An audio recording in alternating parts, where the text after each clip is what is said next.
போதைக்கு அடிமையாகிவிட்டால் சொந்த வீட்டிலேயே திருடுதல், பொருட்களை எடுத்து அடகு வைப்பது, பிச்சை எடுப்பது, அசிங்கமாக நடந்து கொள்வது, பிறரை துன்புறுத்துதல், அடிதடி, கொலை, கொள்ளை, தீவிரவாதம் மற்றும் பாலியல் தொந்தரவுகள் செய்வது போன்ற வன்முறை செயல்களிலும் ஈடுபடுகின்றனர்.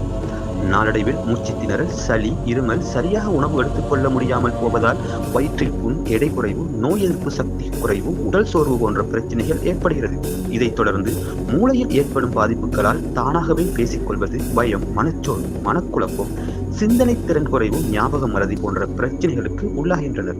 போதைப் பொருட்களில் உடல் நலனுக்கு பாதிப்பினை உண்டாக்குகின்ற அப்பழக்கத்தை தூண்டுகிற வேதிப்பொருட்கள் அதிக அளவு கலப்பதால் பெரும்பாலானோர் போதை நோயாளிகளாக மாறுவதோடு மனநோயாளிகளாகவும் மாறுகின்றனர். போதைப் பழக்கம் உடையவர்கள் செய்கிற குற்றச் செயல்களால் முதலில் குடும்ப உறுப்பினர்களே அதிகம் பாதிக்கப்படுகின்றனர்.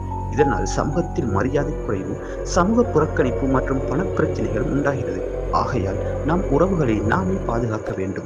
இந்த